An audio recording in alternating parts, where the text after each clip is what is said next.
All right. As I mentioned, we are back.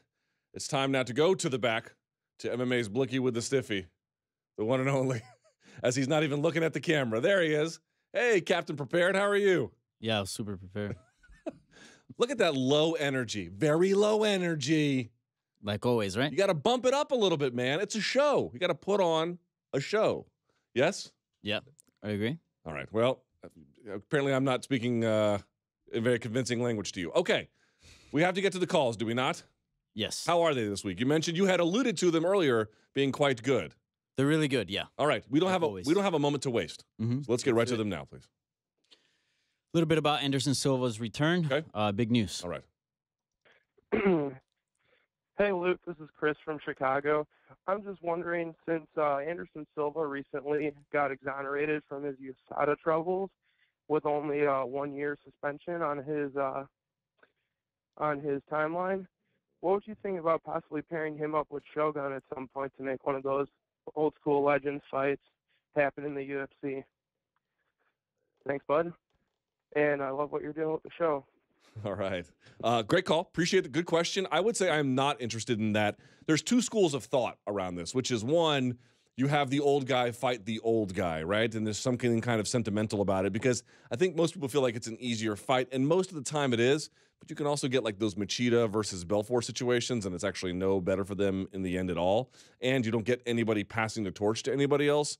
So I don't really want that. And so for that reason, and I saw him talking about it on Twitter, your boy wants Anderson Silva versus Israel Adesanya. I think it's absolutely the fight to make.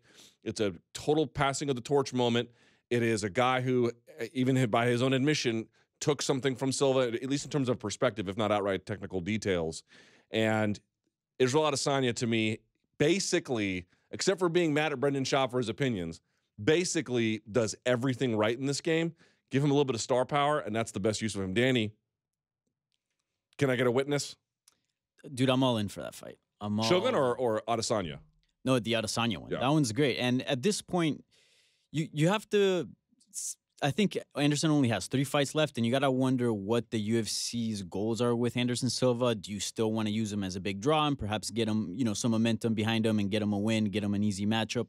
Or do you want to go the route and pair him up with a guy like Israel Adesanya where he can pass the torch down and really build up Adesanya? And it's not even just the idea that he would win in some kind of abstract sense.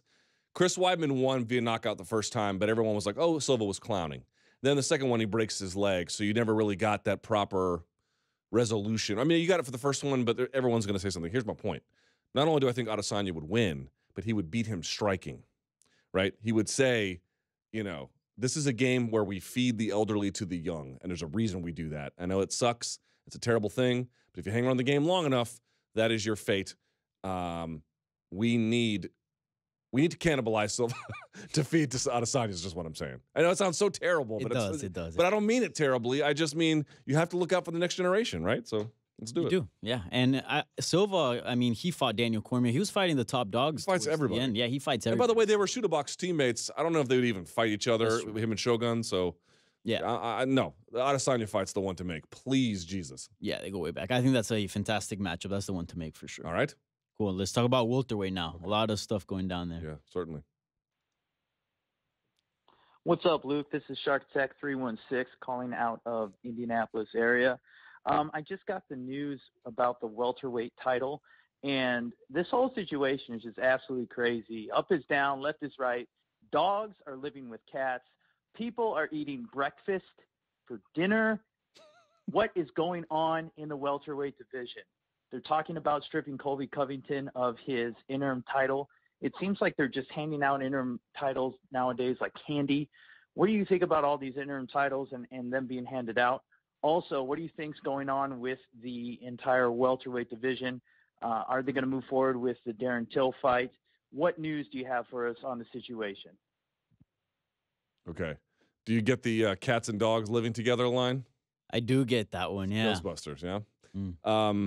I didn't hear the second part of that question because that was a long question. First of all, when people call in, they're like, hi, I'm Shark Tech 317. No, your name is Larry. Okay, Larry? Just go by. When people Probably that Twitter plugin. I know. I know that's exactly what it is. When people call into my radio show and they're like, hi, I'm like I'm Big Gary. No, you're Gary. That's who you are, okay? Just stop doing that. You sound like a fucking idiot, all right? You're Gary. Gary. Sorry you're not happy with your name, but you're not. That's who you are, okay? I'm Crazy Steve. No, you're just Steve. You're stupid Steve, but you're Steve. Anyway, point being is this. What was the question again? I forgot. Oh, what's happening at welterweight? Yes. Sorry, I got off on the sidetrack. The answer there is, I was thinking about it. It's like, what are all the things they could do to undermine any notion that the interim title has value? And there's a lot of different things that they can do and that they will do, like stripping Ferguson in the way that they did. I didn't like very much. That was bad. But really, this one would be the worst, right? Because here's the idea. It's not even clear that if you're an interim title holder, it confers any financial benefit. And you're on the main event, so that's better. But I don't know that it necessarily guarantees you more money. In fact, I'm pretty sure that it doesn't. I don't think you get points unless you're the actual title holder. So it is good in the sense that it keeps you in the number one contender position. That's something. It confers a greater degree of visibility, so that's something.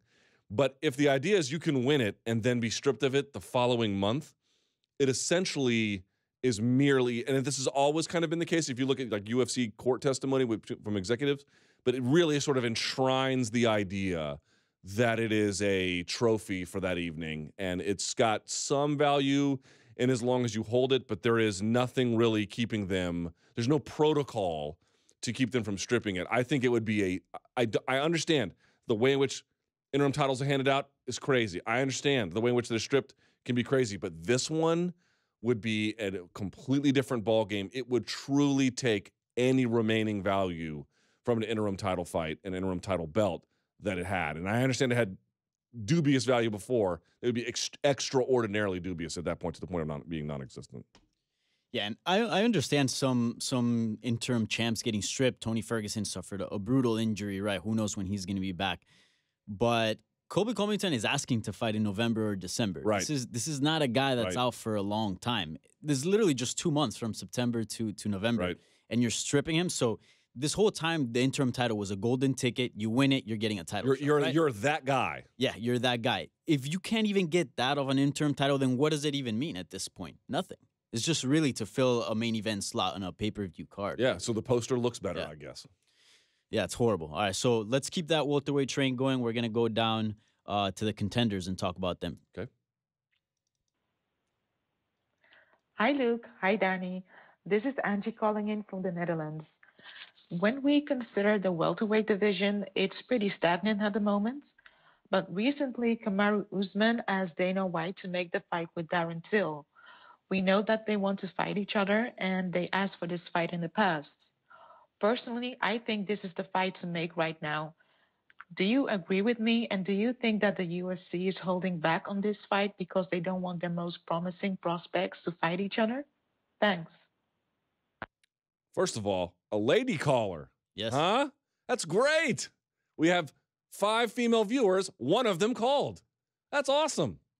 By the way, you ever been to the Netherlands? I haven't, but I want to go. The Dutch won't agree with this because they're spoiled.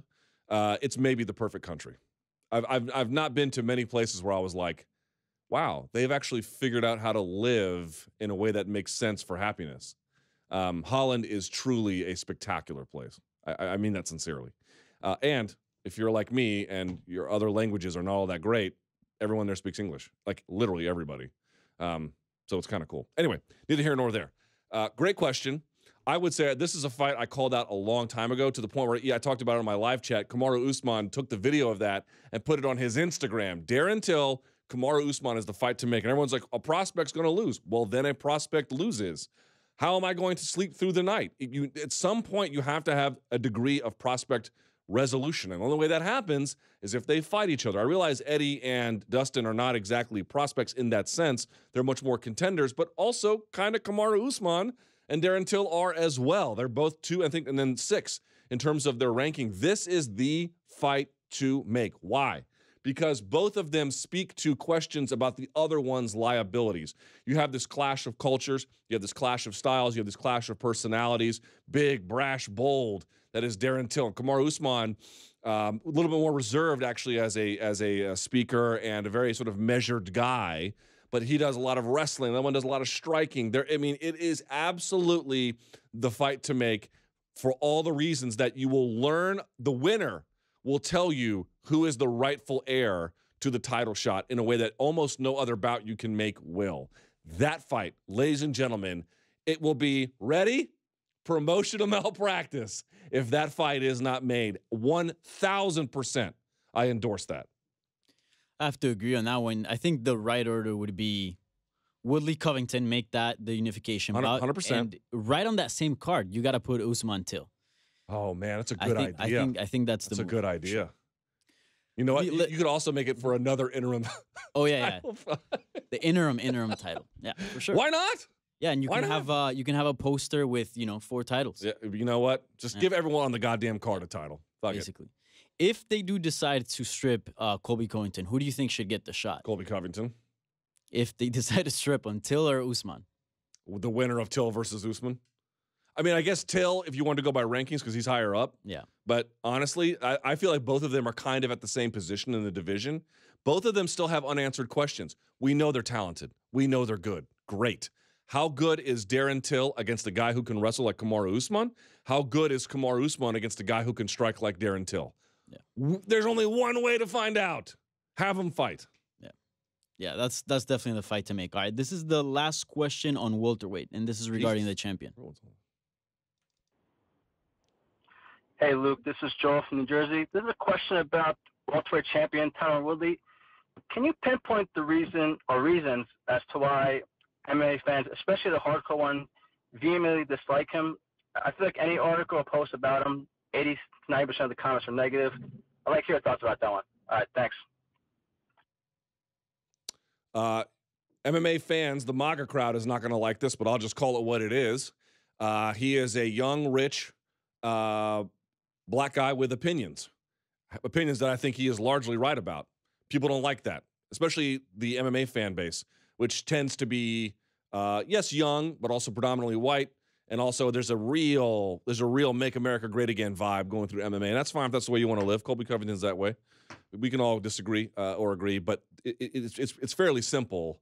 Now, look, has he said some things that I disagree with? Sure. Has he said some things that I did not think were merited by the facts? Yes. Like when he got bitter at everybody at UFC 214 for not liking his fight with Demian Maia. I mean, look, it's a spectator sport. If it's not spectator friendly, I'm not exactly sure what you're expecting, but I also think that people don't appreciate how good he is. He is probably my favorite analyst on the Fox desk. He is an extremely, extremely smart, adept, clever analyst. I think he is one of the best welterweight fighters, frankly, of all time. And I also think the fact that he is outspoken about racial dynamics inside the sport and that he does so from a lofty position, it angers people who don't want to agree that that's the nature of things. But Danny, this is America. It's the reality. People are going to downvote this video as a consequence. Ask me if I give a fuck. I don't. Okay? Because it's a fact. I didn't get to ask you, but you answered for me. Yeah, ask me. Do you? No, I don't. But, look, it's two things. Yes, he does say things that people disagree with, including me, right? When you're mad at everybody for your fight at 214 being boring, okay. I mean, it was not great. However, we have seen since then, lots of people have boring fights with Demian Maia. Lots of people have boring fights with Wonderboy Thompson. I was trying to tell people before, look at all the knockouts he had. The Jay Huron knockout, the Koscheck knockout.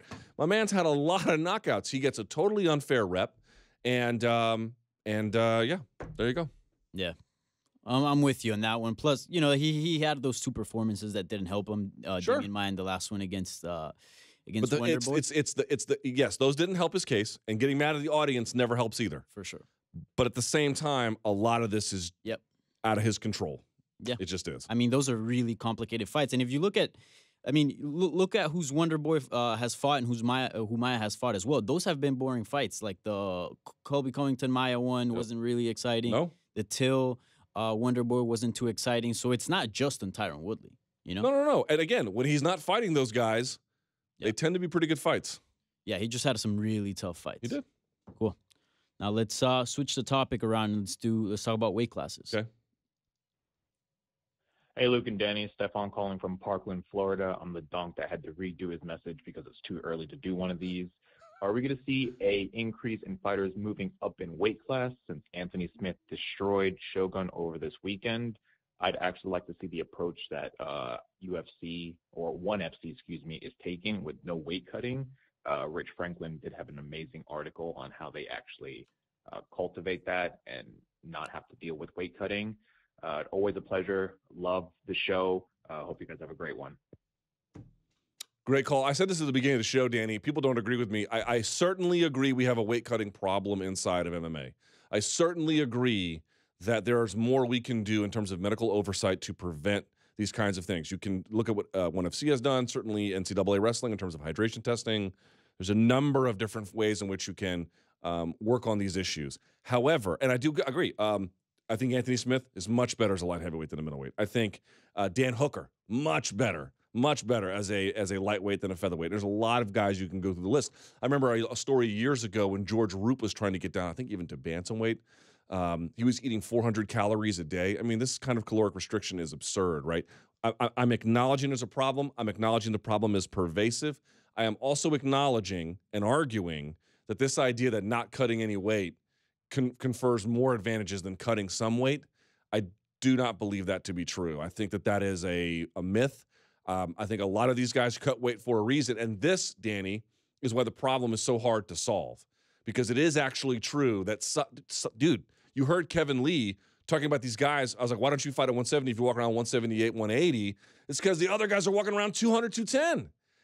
Dude, that's a huge advantage. Now, maybe it's not always an advantage. Maybe it's not an advantage in every fight. Maybe it's not an advantage in the way that you would want it to certain times. But, dude, that is a ridiculous advantage. These guys cut weight because having a size advantage, if you can maintain it with enough degree of cardio and clarity of thought, it's a monster advantage. So this idea that, like, well, cutting no weight, that's the real way to fight. Maybe for some of these guys.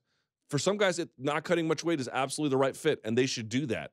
But I think we need to accept the idea that these guys are not cutting weight because they're just like, well, I'm going to do this even though I don't perceive any benefit to happen as a consequence.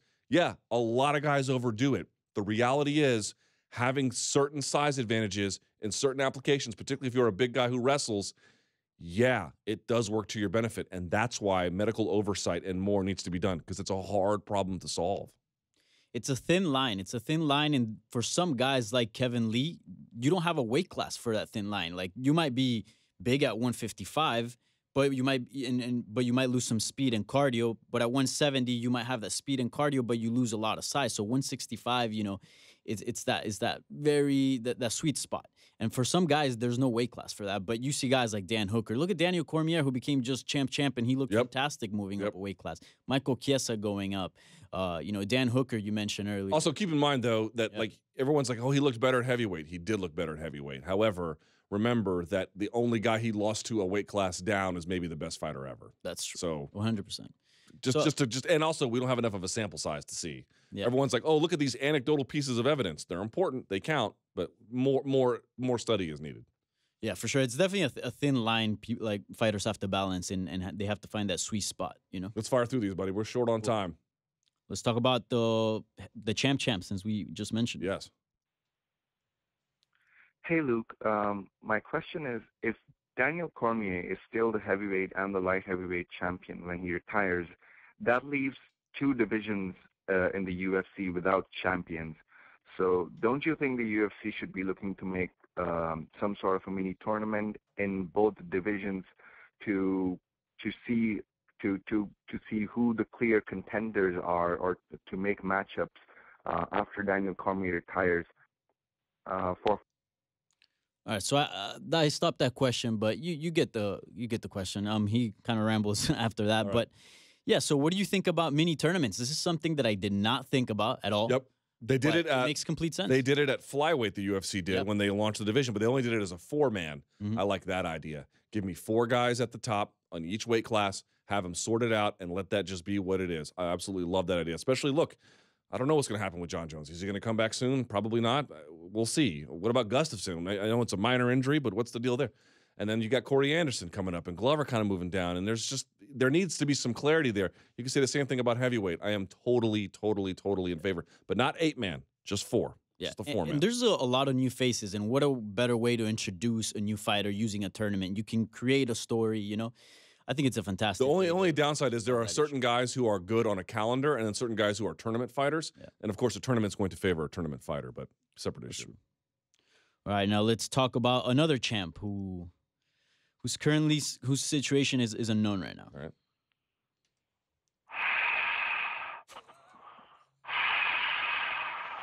I was born into This it. is Bobby Bolded by from it. Providence, Rhode Island. Quick question for you guys. It's not quick. Any news on Max Holloway? A lot of reports are that he might have had a mini stroke. Is that true? Will he ever fight again? Should he ever fight again? Should he ever fight at 145? Or should he move up in weight? Answer these questions for me. Thank you. Yeah. All right. Yep. Also, shouts to the mouth breathers out there. Mm-hmm. I would say that his management, Brian Butler, has suggested that is a totally total nonsense. I'm willing to take him at his word on that. But you saw, the tweet last week from Max, and he's starting to feel better. Here's my sense of things. I'm guessing his days at 145 are done, in which case you have a real serious question to ask about what needs to happen with that title. Because even if it's not necessarily weight cut related, but could be weight cut exacerbated going forward, right? So whatever your issue is, it's got nothing to do with the weight cut, but a further tough weight cut will make whatever issue that is even more harmful. Do you really want to do that? I mean, I've said this before. You look at Max Holloway in person. We got a picture of him right here in studio, and he looks kind of slender, and lanky. Dude, in person, he's big, man. He's a big guy. I'm going to guess that, A, you will not see him in 2018. You will see him maybe in 2019. And then on top of that, if you're going to see him, you're going to see him back at 155. And I think the UFC's got a real problem on their hands with this 145-pound division because I feel bad for Max. Obviously, we wish nothing but the best for him. But, dude, medically, I'm so far removed from this. I'm speaking out of turn. I have a hard time believing he's going to go back to 145. Yeah. I mean, if this is a guy that has had issues going down to 145, and when I was at UFC 223, I was looking at Khabib and Max Holloway, and I'm like, Max might have the size advantage Yes. here. Max 100%. is really big. He's a big dude. Yeah, man. he reminds me of Anthony Johnson when he was like, Trying not to make fighting. 170. And he just looks big as hell. Like, you're like, how the hell does this guy make? Because when he entered the UFC, he was like, what, 20, 21 or something? Yeah. And now he's older, and his body's he's just gotten a lot bigger, man. And selfishly, I would like to see him at 145 just because I really want to see that Ortega fight. I think that's one of the best fights in MMA, period. But, man, his health comes first. So I think 155 has to be his weight class. And, look, there's tons of good fights for him at 155. So. All right, what's next? So is this a show without our weekly mouth breather? I thought we just had one. Oh, no, this one wins it all. All right. You ready? Yeah, born ready.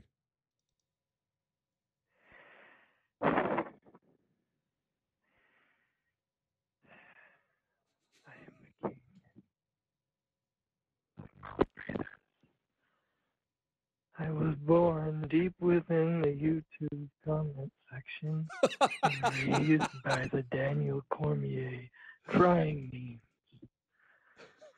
I'm here to refute your pound-for-pound ranking. Conor McGregor is number one. Molded mild. Yeah, he's a weirdo. Yeah, that was a good one. Treating his lower body like an amusement park in the back of a Greyhound bus station. I understand these gentlemen. This is my audience. What can I say? All right, let's go. You got any more of these? We got tweets. I don't know if we have time to get to them. That's it? You know what? How about this? 5 minutes of tweets. 5 minutes of tweets. Let's fire through these. Boom. Put them up for me, my friend. I will go through them, okay? All right, this is the first one. All right, who do you think made more of a statement on Sunday, Corey Anderson or Anthony Smith?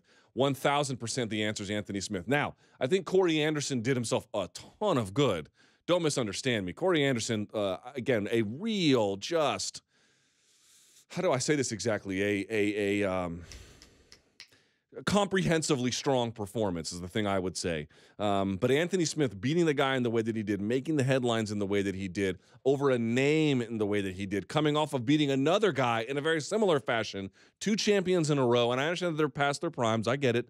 I get that Gustafson would be a big step up. I understand that there's categorical differences here.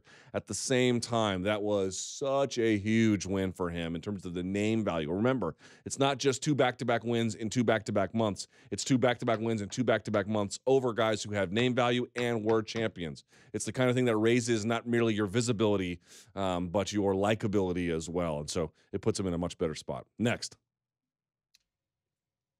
Fire him off. Here we go.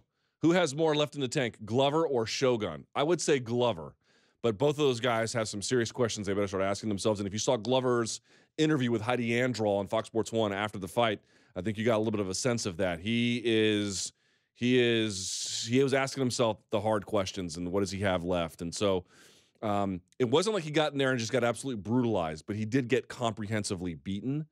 To me, again, depending on who you match them up with, they could still win again. But winning again is not really the issue. The issue is who can you beat and how do you look doing it, and what can we do about that? And should you keep putting yourself into health risks to achieve those ends, right? So there's a larger perspective here that has to be incorporated. But I would say Glover probably is in better shape, just has less miles on him, despite the advanced actual numerical age, and can protect himself better.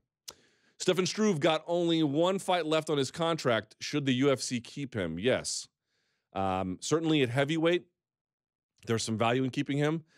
I mean, we're talking about one of the all-time toughest dudes at that weight class I think I've ever seen. If you guys didn't see on Instagram, he could stick his tongue through the bottom of his lip here, which was Stefan Struve, man. You can accuse him of many things. Not being tough ain't one of them. Well, hold on. I'm not done yet. But the point being is I believe that I'm not sure what's happened with him, if he's just not developed his game enough, or if he's still got some issues to iron out. I'm not sure what the problem is. Remember, he had that health scare. To what extent that has that impacted his development and his career? These are all questions that have to be taken into consideration. But getting rid of him, let's see what happens in his next fight. But my hunch is no. All right, now we have, let's see. What advice would you give to the UFC, like they care about my opinion, for the 205 division? What is your prediction for who holds the belt next year? Cormier is going to hold it because if Gustafson can't fight him, no one's going to take it from him. What advice would you give the UFC for the 205-pound division? Same thing we did before. I thought the idea for a 4-man tourney, love it. Love everything about it. I think that's the way to go. Next. What do you think? This is the same dude who got the call in, Danny. What do you think Chris Lieben's motivation is in taking this bare-knuckle boxing fight against Phil Baroni? We tried to get him on the show. We couldn't make it work out for the time. Unfortunately, he just wasn't available in the time slot that we're on. But my sense is probably money, which, you know, that's why you work in that industry. I don't know if when I say money, I'm not talking financial destitution. I'm simply saying he likes the paycheck. Remember, he tried to come back at Bellator and then he failed the medical. Maybe he feels like he still has more to give. Maybe there is a degree of financial destitution. I'm going to try and talk to him and find out, but probably all the same kinds of motivations that get all kinds of people out of retirement in fight sports. I doubt it's any different. Next. Is Brock Lesnar a fighter or a businessman? The two are not mutually exclusive. Next.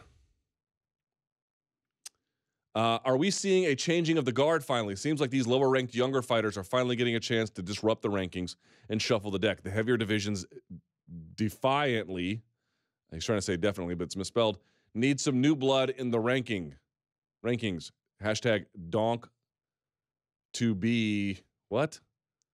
Donktober's very own? Okay.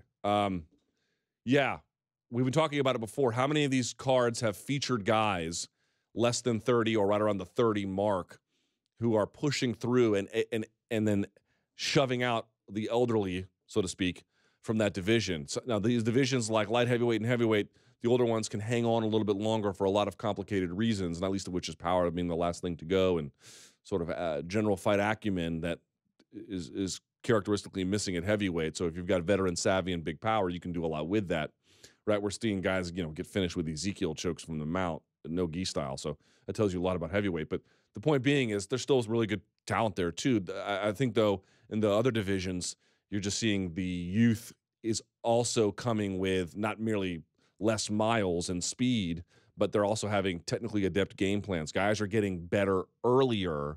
So you're having all the advantages of youth plus all the advantages of best practices that have been handed down from coach to fighter.